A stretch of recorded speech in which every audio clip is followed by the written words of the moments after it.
오늘 성경 말씀은 구약 성경 시편 119편입니다. 119편 본문 이제 9절에서 16절까지인데 9절하고 다음 13, 14, 15, 16 이렇게 5개 절을 제가 봉독하도록 해서 먼저 9절을 읽고 13, 14, 15, 16 이렇게 읽도록 하겠습니다. 9절입니다.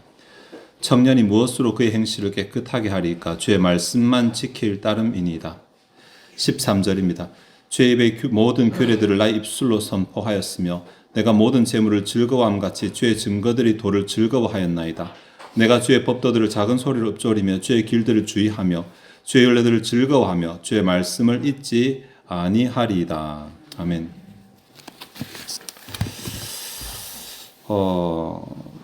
네, 오늘 시편 119편의 한 본문을 살피려고 하는데 시편 119편은 성경에서 가장 긴 절이라는 것은 잘 아실 것입니다. 이게 176개 절로 구성되어 있으니까 꽤 많은 절을 가진 장이죠. 바로 앞에 있는 117편은 3계절밖에 없어서 또 굉장히 짧은 가장 짧은 성경 이렇게 이어져 있는데 119편은 여러모로 놀라운 성경입니다. 176개 절 가운데 4개 절을 빼면 4개 절 부연절로서의 4개 절을 빼면 모든 절 속에 말씀이라든지 율례라든지 규례라든지 율법이라든지 어떻게든 성경과 관련된 단어들이 다 포함이 되어 있습니다. 176개 절 가운데 172개 절에 다 그런 내용들이 들어있죠. 그보다 또 더 유명한 것이 이 시가 알파벳이라는 것이죠. 알파벳. 그러니까 히브리어가 22개의 알파벳 글자를 가지고 있는데 이게 알파벳은 그러니까 시의 첫 번째, 문장의 첫 번째 글자를 알파벳으로 이렇게 쭉 진열을 하는 것입니다. 그래서 첫 번째 글자만 쫙 놓고 보면 알렙, 벳, 기멜, 달렛으로 이렇게 쭉 내려가도록 그렇게 보이는. 그런데 176개 절이나 되는데 어떻게 알파벳이 가능한가라고 할지 모르겠지만 하나의 알파벳당 8개 절씩. 그래서 알렙이 1절에서 8절까지, 베트가 9절에서 16절까지, 김멜이 17절에서 24절 이런 식으로 하나의 알파벳당 8개를 8번을 반복합니다. 그래서 원어로 이 시를 보면 첫 글자가 알렙 8번, 다음 베트 8번 이런 식으로 그렇게 하다 보니까 22개의 글자를 곱하기 8 하게 되는 것이죠.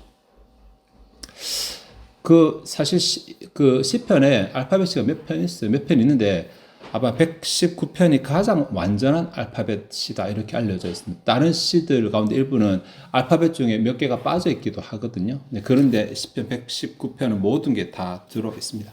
그러니까 시를 이렇게 좀 우리는 발음도 중요하고 연도 중요하고 뭐 음률도 중요하고 시제도 여러 가지 중요한데 거기에 첫 번째 글자를 뭔가 생각을 해서 만들었다는 자체가 이 시가 구성할 때부터 뭔가 의도를 가지고 구성했다라는 것을 보여주잖아요.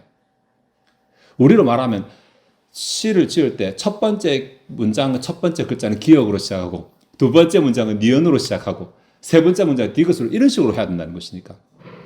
그러니까 하고 싶은 말이 많지만 또 여기 특정한 단어로부터 시작을 해야 되는 그런 좀 어려움이 있습니다. 그러니까 굉장히 고민을 많이 했다라는 것을 알 수 있는데 그런데 그뿐만이 아니라 오늘 우리 두 번째 이제 베이트라고 하는 두 번째 단어로 시작하는 그 내용이 9절부터 16절까지거든요. 8개 절인데 이 부분을 살필 것인데 이 부분의 내용도 보면 단순하게 그냥 똑같은 단어가 앞에 반복되는 것일 뿐만 아니라 또 여기에 추가적으로 뭔가 또 다른 구성을 합니다. 내용이 좀 어려울 수 있는데 빼도 되는데 다 까먹으셔도 됩니다. 그냥 아주 치밀하게 만들어졌다. 그 말씀을 드리고 싶은데 9절, 10절, 11절, 12절이 앞부분에 해당되고 다음 그 뒤에 4계절이 뒷부분에 해당됩니다. 근데 앞부분의 내용을 보면 고백과 간구가 반복되고 있어요. 율법과 관련된 고백, 율법을 너무 내가 좋아합니다. 그다음에 율법을 따라 살도록 율법을 내가 허락해달라는 간구, 또 율법을 내가 너무 좋아합니다. 또 율법을 따라 살게 된 간구 이렇게 두 개가 AB로 반복이 되고 있어요. 네. 근데 뒤에 나오는 4계절도 또 AB로 반복이 되고 있어요. 13절부터 16절까지거든요. 13절하고 15절을 보시면 입이나 입술이나 입과 관련된 이야기가 나오고 14절, 16절 보면 즐거움이라는 단어가 아마 반복이 될 것이. 네. 그래서 와 도대체 물론 성령의 영감으로 지은 것이지만 이 시는 도대체 뭐지? 아직까지도 시편 119편을 완전하게 해석했다고 말하는 사람이 없을 정도로 굉장히 생각할 것이 많은 방대한 성경 본문입니다. 자, 그 가운데 우리가 이제 이 13절에서 16절을 살피고 싶은데 13절에서 16절을 살피려고 하면 9절을 살피지 않으면 안 되기 때문에 9절을 먼저 살핍니다. 9절 살피고 13절에서 16절 살필 것인데 9절 먼저 보시면 청년이 무엇으로 그의 행실을 깨끗하게 하리까 주의 말씀만 지킬 따름이니다 라고 말해서 마치 이 분위기를 보면 청년, 그의 행실, 깨끗함 이렇게 나오니까 뭐 청년의 혈기를 제어하는 말씀처럼 이렇게 들리지 않습니까? 이렇게 하면 청년이 그 삐뚤어질 수 있는 혈기를 제어하고 바르게 살아가도록 할 수 있다는데 뭐 그렇게 봐도 연관이 없는 것은 아니지만 근데 사실 본문을 조금 더 정확하게 하면 이게 그게 아닌데 라는 생각이 훨씬 더 많이 들 것입니다. 몇 가지 근거가 있는데 우선 청년이라고 번역된 단어예요.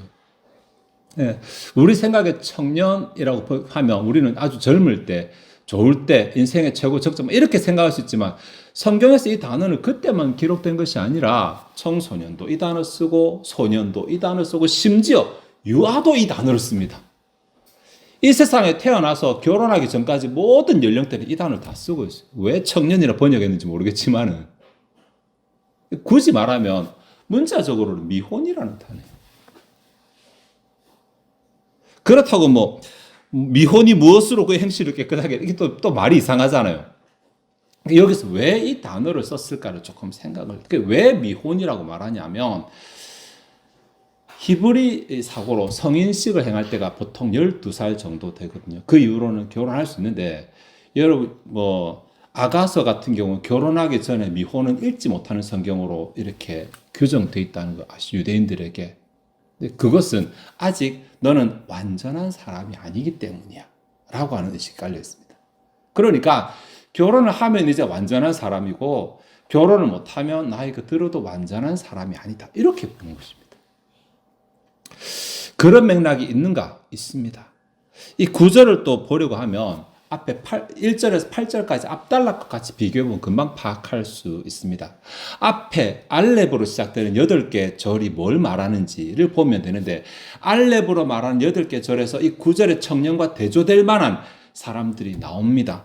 1절에 보시면 행위가 완전한 자, 2절에 보시면 여호와의 증거들을 지키는 자 이렇게 나오잖아요. 네. 이런 사람들에 대해서 복이 있다고 막 1절부터 8절까지 쫙 다 말한 다음에 이게 이제 첫 번째 단어가 끝났어요. 첫 번째 연이 끝났어요. 두 번째는 시작하면서 그러니까 어린, 미숙한이라는 단어를 쓴 거예요. 어떻게 하면 미숙한 자들이 그의 행실을 바르게 살아갈 수 있겠는가라고 했다는 것은 앞에 완전한 자들에 대해서 이렇게 복이 있다고 말한 다음에 완전하지 못한 자, 아직 그에 이르지 못한 자들이 어떻게 하면 그들의 반열에 들어갈 수 있을까라고 볼 수 있는 것입니다. 이해가 될까요? 네. 이렇게 여호와 율법을 즐거워하고 지키는 자들은 복을 다 받아 누립니다. 복이 있거든요. 그들에게 복이 있다고 막 앞에 노래한 다음에 이제 서론이 다 끝났어요. 본론을 딱 들어가면서 우리를 보니까 우리는 지키지 않는 자들이거든요.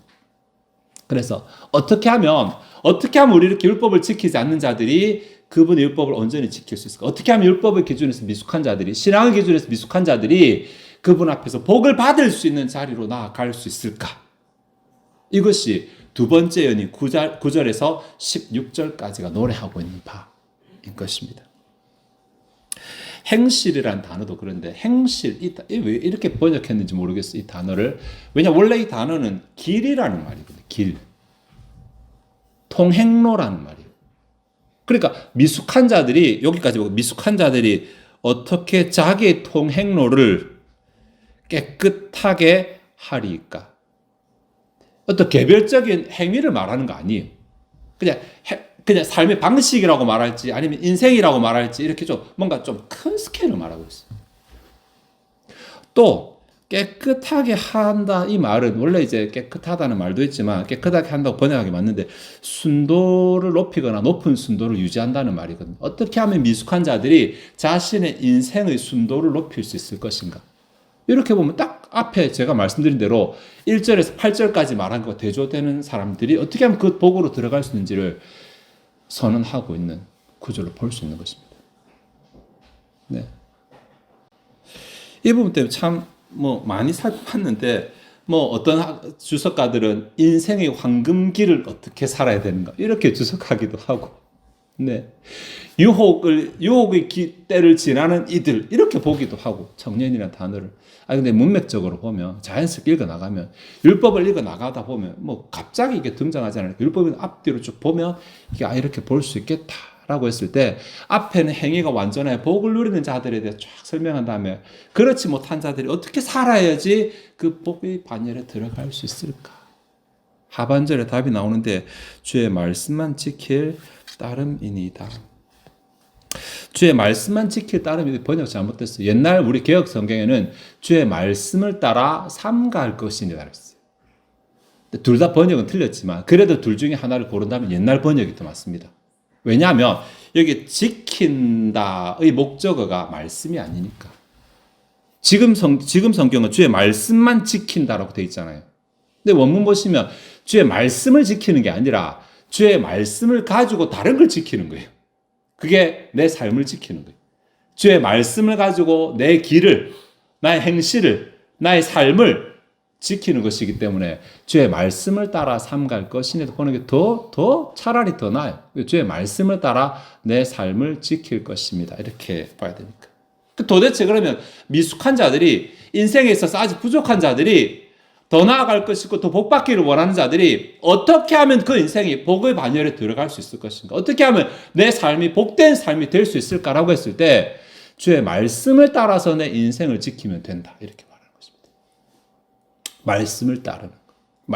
말씀과 함께하는 거.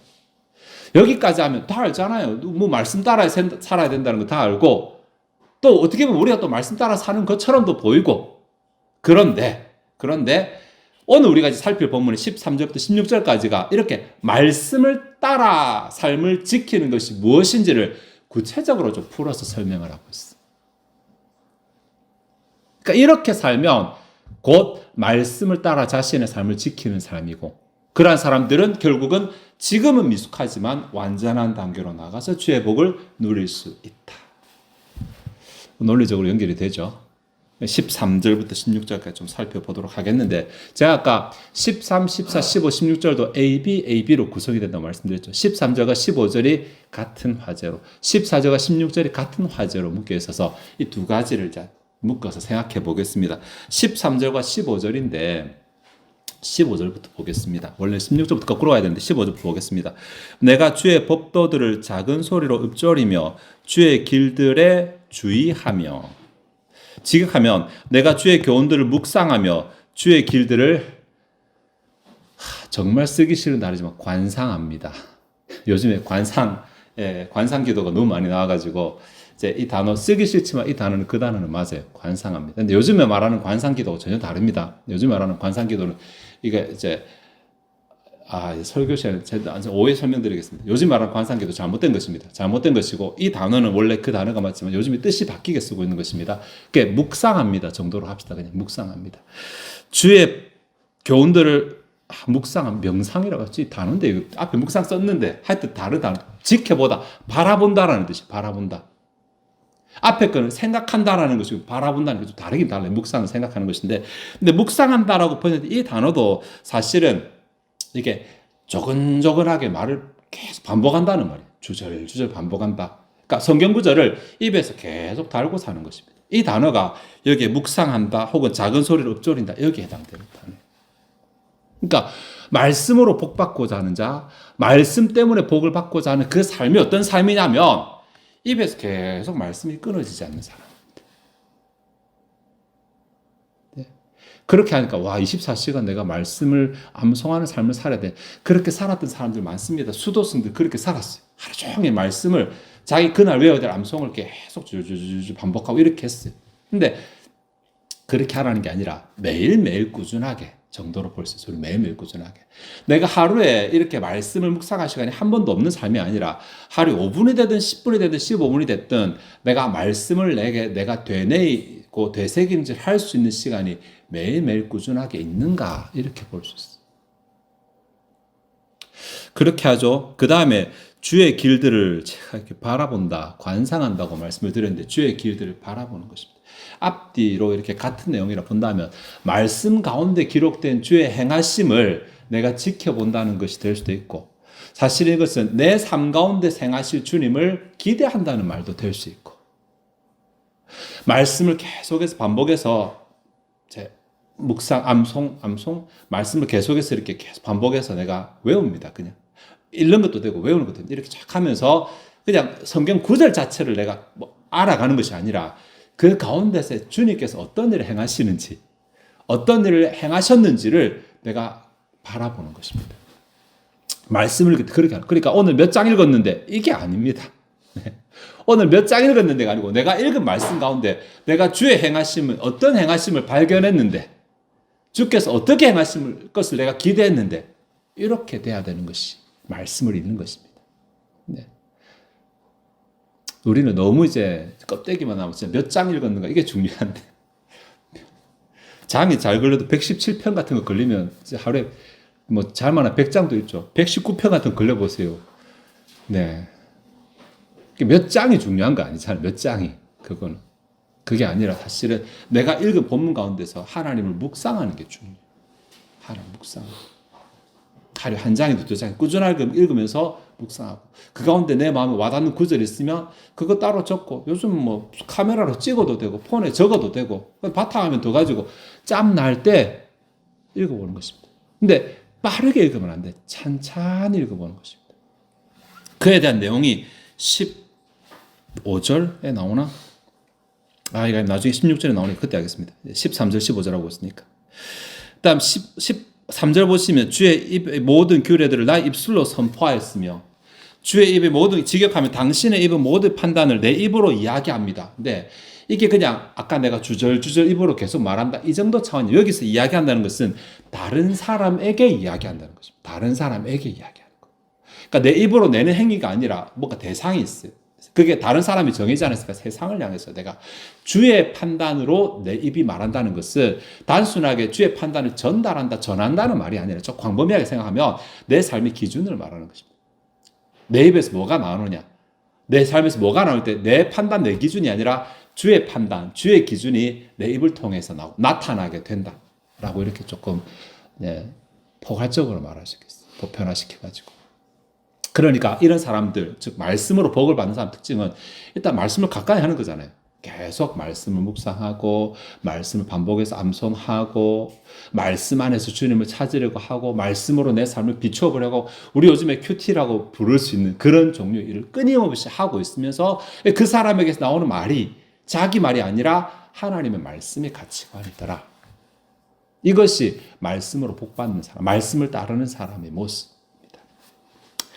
두 번째는 14절과 16절인데 먼저 16절 보겠습니다.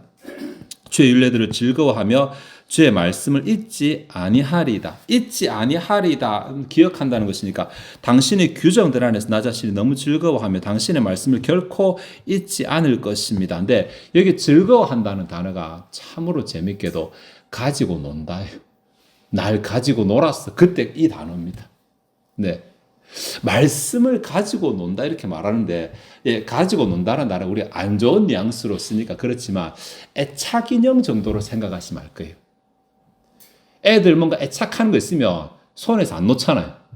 네, 그거 가지고 이렇게도 만져보고 뭐 패턴이 있지만은 저렇게도 만져보고 계속 이렇게 쪼물쪼물거리면서 이 단어가 여기에 즐거워한다는 이 단어예요. 재밌죠. 그러니까 단순히 감정적으로 와 기쁘다 개그하는 거 보면 팍 웃는다 이런 차원이 아니고 진짜 애착을 가진다는 애착을 가지고 즐거워.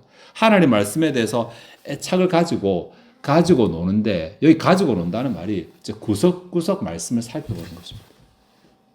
한 구절에 대해서 읽었으면 이 구절이 아니라 한 단어 한 단어 뜯어보고 저쪽에 살펴보고 이쪽에 살펴보고 이렇게 요렇게 저렇게 말씀에 대해서 접근하는 이것이 여기 이 즐거워한다라는 단어입니다. 묵상할 때 이리저리 여러 가지 방면에서 묵상하는 거죠. 묵상하는 방식은 이제 많으니까 이건 따로 교육할 때 해야 되겠죠. 방식. 14절 보시면 내가 모든 재물을 즐거워한 같이 주의 증거들이 도를 즐거워하였나이다. 여기도 즐거워한다고 말하는 직역하면 주의 증거들의 길에 대해 모든 부에 대해 즐거워하는 것처럼 즐거워합니다인데 주의 증거들의 길이 뭔지는 모르겠어요. 주의 증거들이 도를 증거한 그러니까 주께서 증거하신 도를 말하는 것인지 주님을 증거하는 도를 말하는 것인지 소유격은 항상 어려워요. 해석하기. 둘 다 볼 수 있어요. 주님께서 하신 말씀을 내가 즐거워한다는 것인지 주님의 행하심에 대해서 하는 말을 내가 즐거워한다는 다 되겠죠. 그죠? 그러니까 주의 증거들의 도를 내가 즐거워한다는데 여기 즐거워한다는 16절에서 번역한 즐거워한다는 내용하고는 다른 단어입니다. 다른 단어인데 이게 기쁨도 되지만 용례를 살펴보면 이게 문맥이 있는 단어구나라는 것을 찾을 수 있는데 시편 119편에 이 단어가 한 번 더 쓰이거든요. 162절에 사람이 많은 탈취물을 얻은 것처럼 나는 주의 말씀을 즐거워하나이다. 그러니까 이 즐거워함이 단순한 즐거움이 아니라 뭔가를 획득해서 즐거워하는 것처럼 말하죠. 시편 70편 4절에 주를 찾는 모든 자들이 주로 말미암아 기뻐하고 이 단어 기뻐하고 주를 찾는 자 그러니까 뭔가 원함이 있다는 거잖아요. 뭔가 원하는 게 있다는 거. 그게 즐거움이 뭐 원하는 것을 발견했을 때 즐거움, 원하는 것을 가졌을 때 즐거움이라는 거죠. 폭넓게 애착과도 연결이 되긴 하지만 애착은 내가 가지고 있는 것에 대해서 즐거움이고 여기서 말하는 것은 내가 그것을 사모하는 즐거움, 사모하는 것을 만났을 때 발견했을 때 즐거움. 주의 말씀에 대해서 내가 주의 말씀을 사모하고 그 사모한 것을 발견했을 때 가지는 즐거움을 가지는 것이라고 말하죠. 이 말은 그 자체가 즐거운 것이 아니라 그 자체에 대해서 사모하는 마음이 즐거움의 원인이 되는 것입니다. 다른 말로 하면 성경 읽는 게 피곤한데 성경 말씀 묵상하는 게 바쁜데 내 삶에서 그 말씀을 적용하는 게 그 자체만 가지고 보면 쉽지 않은데 사람들과 다르게 가야 되니까 근데 불구하고 하나님 말씀에 대한 사모와 그 말씀에 대한 가치를 높이는 말씀의 가치를 높이 평가하는 마음이 내게 있기 때문에 말씀을 따르는 것은 좋은 삶이야. 말씀을 묵상하는 것은 가치 있는 것이야. 말씀을 읽는 것은 내게 귀한 것이야. 라는 이 가치관 때문에 즐거워하는 것입니다. 다시. 성경 말씀 읽는 것은, 여러분, 말씀 읽을 때 여러분이, 읽을 때 너무 좋고, 기분이 좋고, 말씀 읽으면 막 너무 즐겁고, 이렇게 되면 좋지만, 그렇게 안 된다 하더라도, 말씀 읽는 자체는 귀한 것이야. 라고 생각하는 것이 되게 있는 것입니다. 말씀을 실천하는 것이 이 세상 가운데 죄악을 향해 가는 세상 가운데 말씀을 실천하는 것이 쉽지 않고 그렇게 가면 때로는 저항도 있고 하지만 그렇게 하는 것이 값진 것이야 라는 가치관 때문에 즐거워하는 것입니다. 이해가 되죠? 그럼 우리 문맥대로 하면 이렇게 힘들지만 이렇게 살아가면 복을 받을 것이야. 네. 봄에 씨를 뿌리고 여름에 물을 주고 또 가서 잡초를 뽑고 이렇게 내가 힘들지만 그 자체가 즐거운 것이 아니라 이렇게 힘들지만 가을에는 풍성한 수확을 누릴 것이야. 그것 때문에 아침에 일어나서 또 밭에 나갈 수 있는 거잖아요. 풍성한 수확이 보장되지 않고 나는 죽을 때까지 물만 줘야 되고 이렇게 주다 보면 이 풀이 죽을 텐데 이런 거라면 누가 기쁜 마음으로 물을 주러 나가겠어요? 네. 그 즐거움이라는 것이 행동 자체가 즐거움이 아니라 그것 때문에 내가 누리게 될 것이 즐거움. 그렇게 보면 좋겠습니다. 정리하면 하나님의 말씀을 가까이 하는 자체가 내게는 좋은 것이다. 하나님의 말씀을 가까이 하는 게 내 인생에 도움이 된다. 라고 하는 가치관을 가지고 최대한 그 말씀을 누리는 것입니다. 이리저리 말씀을 묵상하고 이렇게 하는 것입니다. 자, 이렇게 보면 13절에서 16절까지 별 다르지는 않아요. 소재가 다르게 쓸 뿐이지 입이라는 소재 쓰고 즐거움의 소재 쓰면 결국 다 같은 말하고 있어요. 하나님의 말씀을 따르는 것은 결국 말씀을 펴서 읽는 것이고 그 말씀을 묵상하는 것입니다. 내 입에서 나온 가치관이 말씀이 가치관이 되는 것이고 삶에서 그 말씀을 행하는 것입니다. 근데 이 여기까지는 즐거움이 없을 수 있지. 물론 즐거움이 있으면 더 좋죠. 없을 수도 있지만 이렇게 살았을 때 내게 복이 올 것이라는 기대를 가지고 내가 그렇게 살아가는 것입니다. 이것이 13절에서 16절까지의 내용입니다. 그럼 도대체 어떤 복이 오는데? 어떤 복이? 1절에서 8절까지 내용에도 이런 사람이 복되다라고만 했지 이 사람이 받는 복이 구체적으로 뭔지는 이렇게 잘 안 하고 있거든요. 그 시편의 다른 부분을 좀 도움을 받아야 돼요. 시편 전체의 서론이 1편에 잘 알잖아요. 복 있는 사람부터 나오잖아요.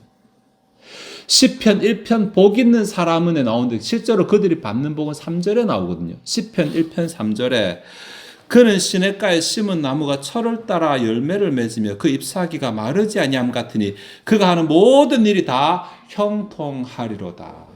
이 전제를 깔았기 때문에 시편에서 말하는 복들은 다 이 복을 떠나지 않습니다. 네. 그럼 시편에서 말하는 복 가운데서 형통하게 되는 복, 형통하는 복, 이것이 오늘의 본문의 문맥 속에도 흐르고 있다고 봐야 돼요. 나는 말씀을 가까이 하고 말씀을 따랐을 뿐인데 말씀을 묵상하고 내 입으로 말했을 뿐인데 내 삶에서 어떤 일이 일어나냐면 일들이 잘 되는, 일들이 풀리는 거예요. 시냇가에 심은 나무가 뭐 특별히 안 해요. 뭐 특별히 안 해도 잘 자라요. 그죠? 시냇가에 심은 나무가 뭐 특별히 안 해도 열매를 잘 맺어요. 특별히 안 해도. 그냥 시냇가에 심겨졌다는 그 이유 하나만으로 내가 말씀의 뿌리를 내리고 말씀과 가까이 한다는 그 이유 하나만으로 말씀이 양분을 공급받는데 그래서 내가 잘 자라고 그래서 내 삶의 열매가 나타나는 거예요. 특별히 안 해도.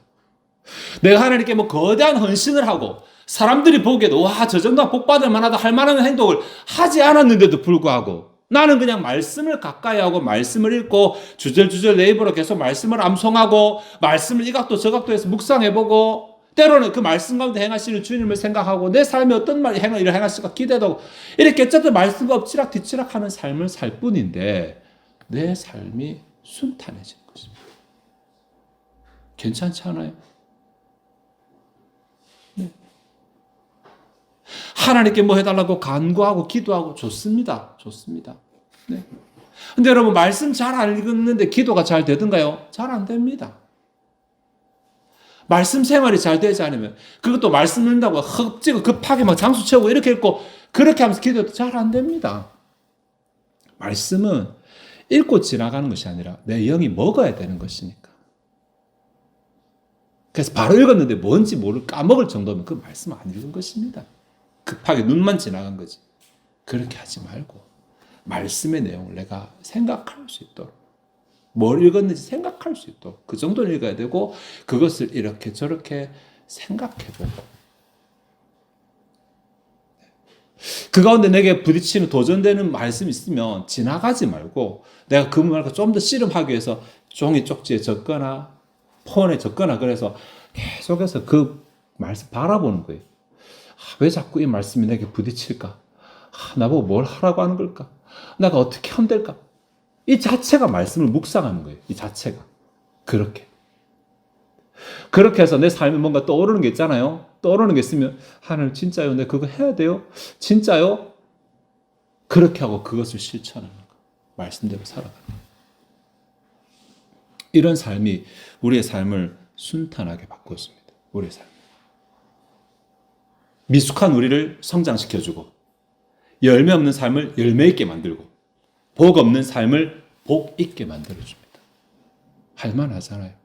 여러분 나름 다 성경 가까이 하시잖아요. 성경 읽으시잖아요. 기왕 읽을 때 그냥 오늘 안 읽었으면 안 되니까 12시 지나기 전에 빨리 읽자.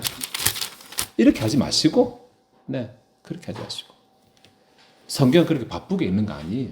네. 밥 급하면 먹으면 체하잖아요.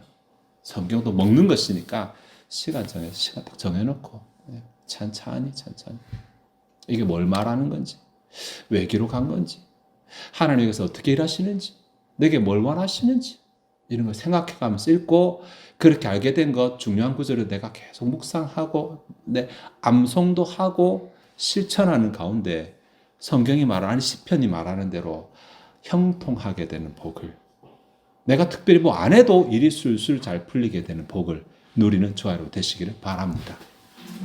기도하시겠습니다.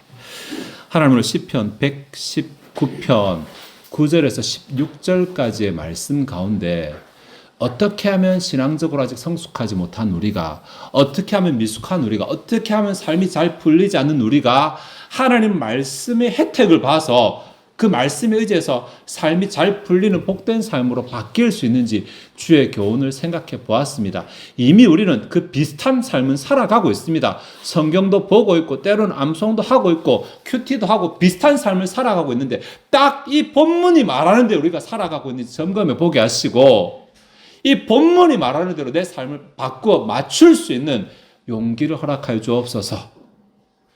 말씀 펴는 것이 쉽지 않고 말씀 묵상하는 시간도 또 막 귀하고 빠듯하고 바쁘고 쫓기고 이런 여러 가지 이유가 있지만 그래도 말씀을 가까이 하는 삶이 복되다는 것을 우리 속에 확실히 알게 하시고 우리가 누릴 복을 기대하면서 말씀을 가까이 하는 자, 읽지 않는다면 읽는 자로, 읽는다면 그것을 묵상하는 자로, 묵상한다면 삶의 가치관을 바꾸는 자로, 삶의 가치관이 바뀌었다면 그것을 실천하는 자로 우리가 조금씩 성장해 나가게 도와주시옵소서.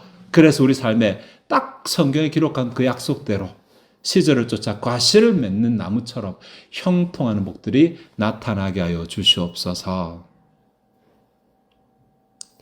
우리 마음 가운데 의심 없게 하시기 원합니다. 우리의 생각이라면 믿지 못하지만 하나님이 약속하신 바니 반드시 그렇게 될 것입니다. 인생을 걸어보게 하시고 던져보게 하옵소서. 이 자주 앞에 준비된 예물을 드리고자 합니다. 우리 마음이 즐거이 하나님을 헌신하게 하옵소서. 감사드리며 예수 그리스도의 이름으로 기도합나이다. 아멘.